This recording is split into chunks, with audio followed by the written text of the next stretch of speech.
Yo, what's up guys? Today we're installing in our camper van a 6-foot wide, 8-foot long manual awning that we purchased from Vivo.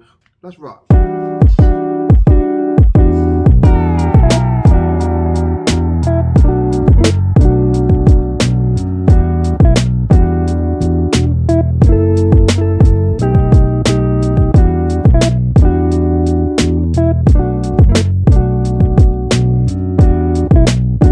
Alright guys, so what I did is I'm not going to use the brackets that came with the awning.